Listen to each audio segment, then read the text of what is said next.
Challenges that will push your art skills to the extreme. These challenges are meant to have you think outside the box and maybe come out of your comfort zone.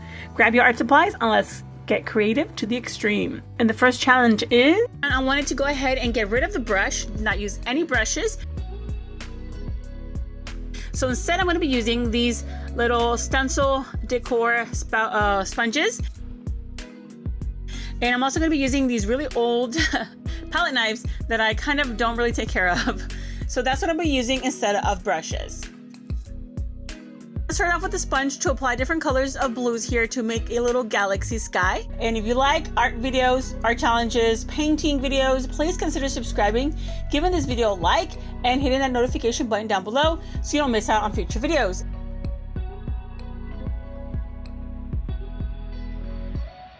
Now here I splattered the colors of the sky with a palette knife.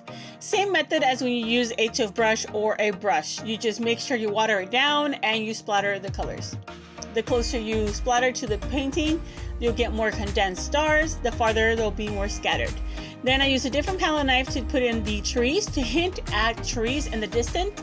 And these are like silhouette trees. So I mixed my darkest blue with red oxide to make kind of a blackish color. And we're pretty much almost done here with this piece. It's a very, very quick, easy painting. So if you want to look at some ideas, if you're like not really in the mood to take out your brushes, this is a really great thing to do, is try to use something else to paint with. Now we're gonna go ahead and do the second piece. And I washed off the little sponges and they're ready to go. And this one here is a 2x2. Now for this one, I wanted to do more of a like sunset kind of thing. I really didn't have an idea what I wanted. I just knew I wanted to put trees, maybe like a little bridge. So we're just gonna go ahead and just spread some color around with the smallest little sponge. It wasn't drying fast enough. I had to let it set so I can do some layering because it was just blending all together. And again, you can't really see how dark the colors are in this video. They kind of just like fade out. Now with acrylics, you do have to remember they do eventually dry a little bit darker. So both of these pieces are very vibrant. They're just not going to show up really well on camera. Have you ever painted with just a palette knife before? I had a lot of fun. I've done it a couple times, but not this tiny. This is a really, really tiny piece. And I was scared, but at the same time, I was really excited just to like let go of everything, let go of perfection and just see where it goes. Okay, so I'm adding some details here on the water. I think that's what I was missing, is just to hint that it is actually water. It's reflecting the sky on there. And I really like the colors that I chose. The only thing is I almost muddied the grass in the corners because it wasn't drying enough. It wasn't drying quick enough. So here's the final product of it. I will show you both of them here at the end so you can see them. And I really, really had so much fun. I can't wait to try this again. The camera is not picking up the actual colors. They're really, really vibrant, really dark. Especially the sky one, it has actually some purple colors and darker blues. It's just not picking it up. Okay, we're gonna be trying the makeup art challenge. And what is that exactly? Well, it's where you make art, but only using makeup instead of your typical art supplies. Now, I was challenged by ColorNix, and along with some other artists. I will put down her channel in the description down below if you want to check her out. Really, really nice person, amazing artwork. I highly encourage you to check out her channel. I love this little eyeshadows because it has little cards where it shows you how to apply it. I mean, I don't know anything about makeup. I have makeup, but I barely put it on. So here's some stuff that I will be trying to use for this challenge, along with the pastel Strathmore paper that I bought a long time ago because I wanted to do some work with pastels, and I never did. So this is the first time I'll ever be using this paper. Have you tried this challenge before? If you have, I would love to know what you thought and what kind of struggles you went through. So as you can see here, the little lip glosses are not going to work because they make the paper very oily and it's going to ruin the piece. So those are going straight to the trash. But I will be using a few of the other things that I did swatch out. Now we're going to start with the background. Now, when I was coloring her face, I discovered that one of my lipsticks or lip glosses, whatever you want to call it, was a little bit dark and it was kind of like skin tone-ish enough. So I decided to use that as an outline for her face and for some of her features. Now, as I was coloring the hair, though, I did kind of mess up that corner there where her hand touches her hair. I'll fix that eventually at the end. So here, as you can see, I'm applying the nail polish to her nails. And I don't know if that's considered cheating because I did decide to use some nail polish in this video, or if it's not, if it's okay. I was originally going to color her entire sweater that color, but I was afraid that it was too dark compared to the other parts of the picture because the makeup was just not getting dark enough. So I decided to just go with the lighter color that you already saw me applying to the sweater and apply it as like stripes. And I think that was a really wise decision.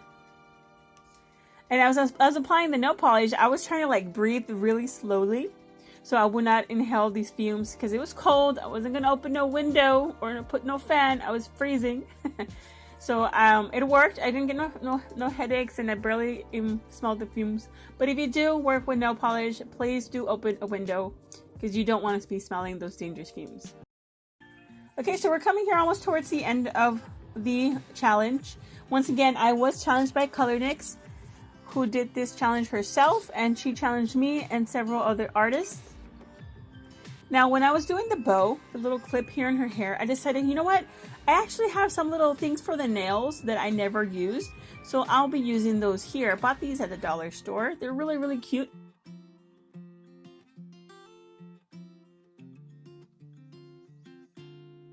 So I was picking which one I wanted that would go with it. I went with the light pink one.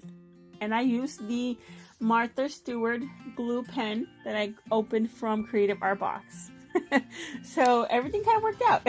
So here's where I used the black drawing pencil because I don't have any fine liners. I think I tossed them away back then.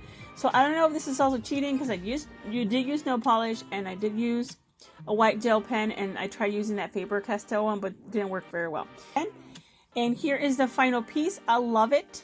I love that it's kind of turned into like a mixed media art piece as well. Oh look, I still have some makeup I forgot to use or that I could use. And even some clean sponges. Maybe I could do another one. No! Hell no, I don't want to do another one. Just kidding. Let me know here in the poll if you think I should do another one. The next challenge is turning something cute into something horror. We're taking Snow White and adding the hashtag Demonic Disney. I've done a few gouache practices in my sketchbook and sketched the drawing already. We just need to get the drawing on paper. And here we go. This is a very cool idea I did a while back, but I wanted to share with you all, so I apologize for the quality of the video here. It will get better after this challenge. But I highly recommend you try this challenge. It's quite popular and a lot of fun. If you draw only cute things, it can be a nice twist to try a different genre. You can take this concept and apply it to any of your favorite characters or shows. Back to the drawing. I am keeping a simple background of black trees with a few lighter ones in the distance. This helps boost the creepy factor because there is nothing more creepy than some crooked trees in a dark forest. I also have some giant hands on the top representing the Wicked Witch. She is going to have long sharp nails that will have some strings coming out of her fingers with blood dripping down on them. These strings will be done towards the end, and they're the strings that are controlling Snow White. Another creepy concept is having your movements taken away from you, your free will stolen. And the hands were my favorite part to paint in this piece, and the area I spent the longest on as well. Now for Snow White, I wanted to have her not have any eyes to add more to the creepy factor. I was trying to make the scariest piece I could, and I think I did pretty good to represent that. I had originally planned to make the apple a glass apple, but at the time I didn't know exactly how to do that, so I just ended up coloring it a regular apple with a little bit of glowing circles around it. Maybe if I do this idea again, I can make it a glass apple and spend more time on it. Now for the 7 dwarves, I wanted to make them ghosts. So they are the creepy eyes in the background with only Dopey having a silly expression. Can you spot him? And there you go. Do you think I made it creepy enough? I would love to expand on this and do the other princesses in a horror setting. Let me know if this is something you would like to see continued. Now for our last challenge, we're going to go ahead and upcycle this marker container that I've had a bunch of them when I bought them from Tuesday Morning for the Firefly brand. And I had originally tried to take the tags off, but it didn't work so well. We're going to do it again. We're going to try it. We're going to keep at it, and we're going to go ahead and gesso it and make some art on top of it. So we're going to go ahead and use an X-Acto knife and just scrape away all the label. And this is a very, very tedious process. It's going to took me forever because I don't have any rubbing alcohol. Now that we have all that done and it's been gessoed and ready to go, we're going to go ahead and use a pencil. Yep, just a pencil to go ahead and make some art on it. And the reason I wanted to do just a pencil on it was because a lot of people ask me, like, I want to see your drawing process, you know, not just the inking, and how I tweak the drawing and I put more detail and so forth.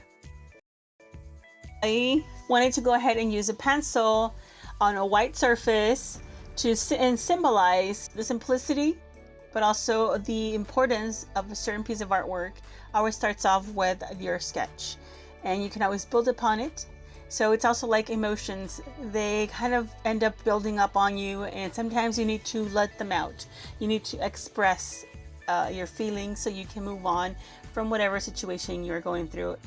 So love drawing always on pencil, but now that's something that I always kind of skip over. I'll do like a rough sketch and then I'll go into inking. Now, unfortunately, I did coat the gesso with a layer of white acrylic paint, and that was kind of a waxy, like rubbery seal versus the gesso, which is more of a rough matte so the stuff can stick to it, and it made it hard for me to get any darker values or as dark as I really wanted to, because it's a regular pencil. Maybe if I used a drawing pencil, I probably would have had more luck. Here's where I'm adding the yellow, and I started off with a Sharpie, and then I used some alcohol markers, which is some Copic alcohol markers, to add a little bit more depth to the flower and a little bit to the background. But I wanted to also keep it very, very simple.